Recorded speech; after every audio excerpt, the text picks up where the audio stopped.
Alright, so recently at long last I've gone back to Fire Emblem Engage after I think about a year since I last played it to finish up the final mission and all of the DLC pretty much. So we'll start with the fell Xenologue. I'll admit, I was very concerned at first because, for me, one of the core aspects of the series and something I put a lot of thought into with my strategies is trying to evenly level up your units. You don't level up in this campaign, you just sort of have a preset level for everyone.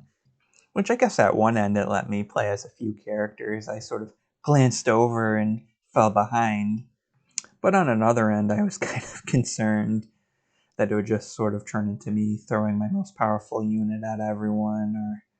I'm all for experimenting and trying new things, but with something that was such a core element, at least for me, I just didn't know what to think. And like I said, luckily, I gave them their shot and it worked. I don't know if this has ever happened in this series before, at least when I think of the DLC from the last several games that would have been equivalent to this. I think Awakening and Fates had second generation DLC, but I'm pretty sure you just used your level from the campaign. And I think Cindered Shadows from Three Houses, I think you still leveled up, but they did reset your level. And when you were in that campaign, which I don't think you could have even quit in the middle and returned to the main campaign, but I think you just had a separate set of levels and such, if I remember correctly. I didn't go back and verify, but that sounds right to me. I don't know. I haven't played an Advance Wars game either. I don't know if they're a little more like this, maybe. I know they sort of revolve a little more around base management and stuff. That'll be interesting to see when I eventually give those games a shot, to see if this was, borrowed, or if that'll, be something not completely new when I dive in there. Or at least something that I know I don't have to be that concerned of, considering I know they could handle it very well. Although I do think some skills from the campaign, maybe the ones you inherited from the emblems, may have carried over here, if I remember correctly. Besides that, I will dive into some story spoilers from the little campaign they had here. I like the concept they have of an alternative reality where things played out a lot differently and a lot of people behave a lot differently because of that. And I feel like there's a lot of potential with that idea, especially with support conversations and such. And I feel like they did a decent job with that with the units that you were able to bring over to the main campaign. I feel like a few of the issues, though, is I just feel like the execution, especially at the end, just wasn't the best. I think they did a decent job with the build-up. Like, it kind of tells, something fishy's going on, and then it looked like Nell was involved. But then after that, I don't know, I just felt like it got kind of wacky, and maybe a little nonsensical in certain areas, in my opinion. And I just feel like there was a lot of untapped potential on the board, especially that this was all sort of DLC the way it was. I mean, it came out so close to the game where that was just a poor decision. Like, I like the way I did it. I took a little break, and, when I was in the mood after a little bit, I came back to it. I feel like a lot of people were, finishing up the game and just moving on, as opposed to finishing up the game and seeing, oh, cool, new DLC after a bit. It would be cool to, come back to it. And I think overall, with some of the ideas and stuff they did here, I think it's going to be forgotten, and kind of a shame that it is forgotten. And even some of the other stuff too. Like, I know it was DLC in that, but I think it would have been cool to see several characters' sort of interactions to how they behaved in this world. But I guess at the end of the day, at least I feel like the support conversations for this group were a bit easier to build. I don't know if that was intentional. I felt like you might take a couple activities in the base to get a support conversation. I felt like it was only taking one per group for the new characters, but I do think they did do a good job, though, with some of the overlapping characters sort of dealing with this person being similar to someone but they come from a different reality. So they're their own person, and I felt like that led to some really interesting support conversations and just general topics, I guess. As for the maps to get, the bracelets of the, bonus characters and whatnot, I think they're all probably based off maps from their home games. And I felt like they all worked fine. They were all fun bosses.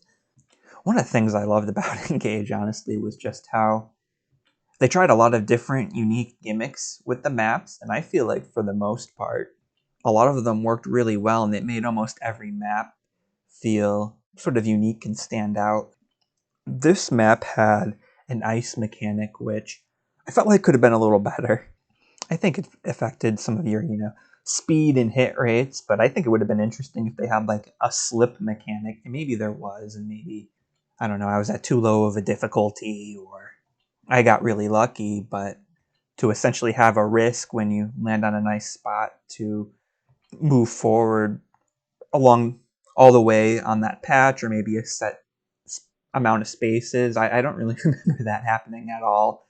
That could have been cool. The Soren map had a smoke mechanic, which it may be new, but I feel like we kind of had a map like that in the campaign. But yeah, I think you would, take damage and certain debuffs if you were caught up in the smoke. That would continue to grow throughout the mission. I will say, I feel like Soren is a pretty interesting emblem choice. I don't know, I haven't played the Radiance games yet, but I don't know. I felt like Alicia may have been the first character that came to mind for me for a DLC emblem from those games. I know she's kind of important, and I think, I think I've seen on the wiki that Radiant Dawn is split into 4 different parts, and I think she has her own main section, and I think someone else, I forget who it was, I think it's one of the shape-shifting characters also has their own section, so, in addition to Ike and Micaiah, so you would have thought that they would have went with one of them, but either way, I guess he seems like a decently popular character at least, and hopefully when I go back to those games, I'll earn an appreciation for him, and this will make a little more sense. But with my limited knowledge of those games, it's a little more surprising. Hector had a vent thing going on where some gas would get sprayed within a certain range from the vent, and there's a lot of vents as you can see, and you would get certain debuffs and such, also affecting the enemies. Once again, I don't know if there was a mission like this in the main campaign, but it was still pretty fun and unique. And like I said, even if they do repeat, like I said, there's so many mechanics that are, one-off for a map. Like, I certainly don't mind them reusing it for some of the DLC or even in a future game. Like I said, I feel like it was one of the strengths of this game. And I would like to see many of these things come back, especially after a while when certain maps and that may not be as fresh in your mind. Although I guess if it was a repeat, it might not be optimal if you get unlucky and just so happen to play through the similar map before deciding to play the DLC one. Camilla's map, holy shit, this was probably the most difficult map, at least in this set, but in perhaps the whole game for me. It's just so narrow and there's so many units and reinforcements, and like I said, I was trying to level up some units, but I eventually took a break, came back after the fell Xenologue. Oh, the one thing that was a pain in the ass is that you can't second seal until you're level 20 if you wanted to just go back to level 1, and you can't use it in the middle of a map. So I think I wound up grinding a little even before this map just so I can get everyone second sealed and stop worrying as much about getting everyone up to that level, if any of that made sense. Because the first time there was a lot of units close to level 20, and it's like I don't want to be inefficient and not be gaining any XP once they hit level 20, and I can't use second seals to just auto-promote them right then and there. It was a pain in the ass. Also, I'm just kind of annoyed with this choice for the DLC emblems too. It should have been Azura. Camilla is just a character I've never been a big fan of. And I feel like even though she's kind of popular for whatever reason, that feels more degenerate than anything. I mean, I don't know. Azura was a decent character. She was kind of, the second main character in the story. She's got, water abilities and a lance and, I mean, she probably wasn't my favorite character from the game. from sort of, a personality and general support, story events aspect, but I feel like she's definitely underestimated in what she can, offer in a return in other games and such. Veronica and Chrom's maps, I feel like, were kind of similar-ish. They were both kind of on the smaller side, especially Chrom's map. Also a little more open, with lots of reinforcements and sort of revolving around you, pressing multiple switches around the same time to gain access to the main boss through, a barrier or the gap you see here. I don't know, I forget. I don't even know if I tried to get a flying unit over there. That could have been kind of interesting. What am I working with here? Hortensia wasn't the best for that kind of role. I don't see another flyer either, so I don't know, maybe a little better planning could have worked decently there, but oh well. I'm sure it's interesting. Something that is kind of fun is just to watch some of, just people find a way to break the maps and clear it in like one turn with certain emblems and skills and such. I feel like that's something that may have been done here to, speed it up a little. Not that it had to be speed up, just more out of curiosity and maximum. And finally, we're at the final map. I will say when it comes to bosses, I do feel like the Fel Xenologue boss was a little more difficult.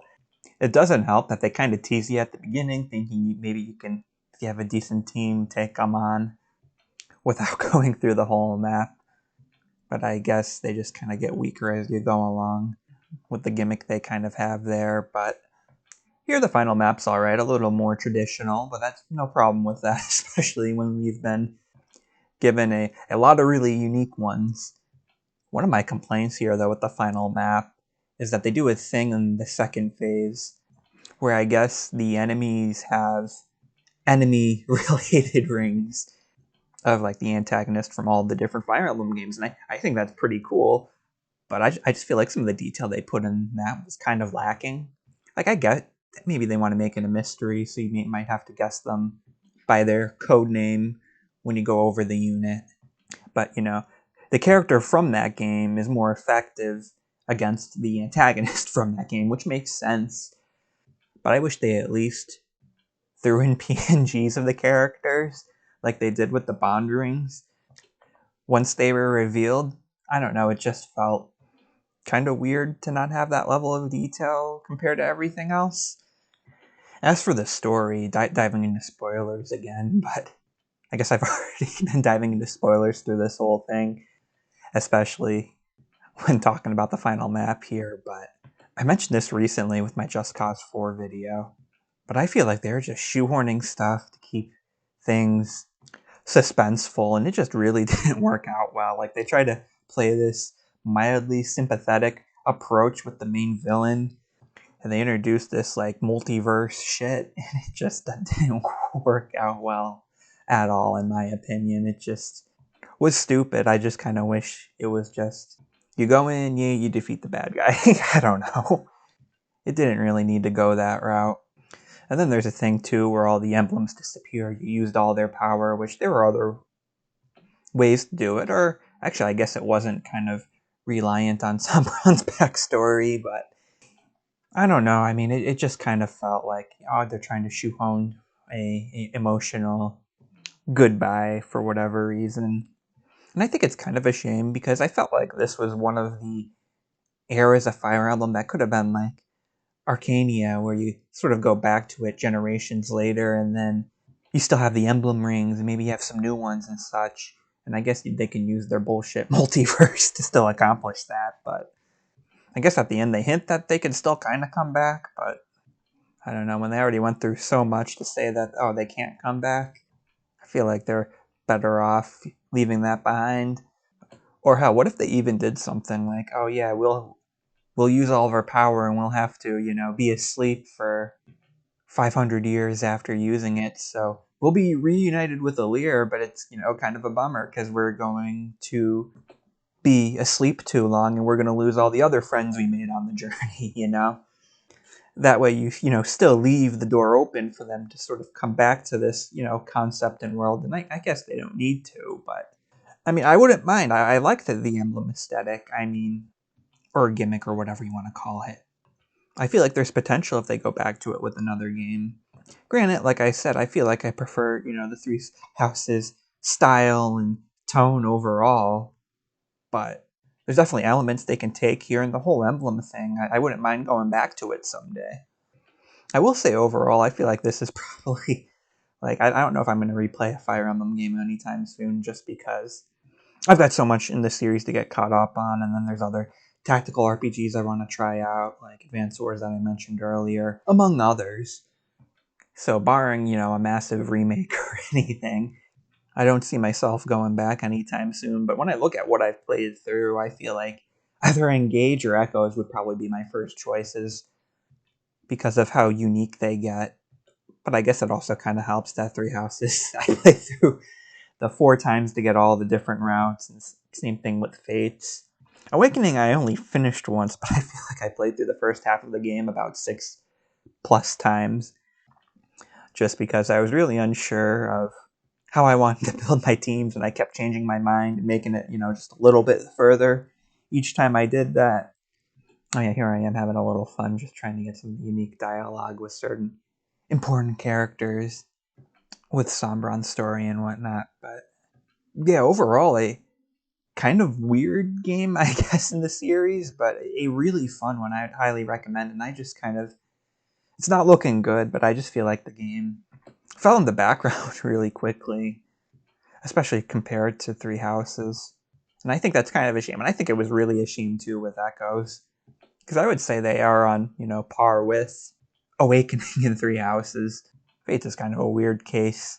Maybe that's why I felt like Fates felt like more Awakening, which was fine, but maybe that's also part of the reason why I'm not itching for more Awakening, if I kind of count Fates as part of that. But it had its issues, but hopefully they can, learn from it and sort of incorporate some of the things they did right here in the next game that might be a little closer to Three Houses, yet also apply that to another game with this sort of engage mechanic. Hopefully I explained that good, because like I said, it was really a big, almost game changer, And I don't know, I'm sort of curious on how they sort of implement these kinds of things going forward, whether it's its own separate thing or not.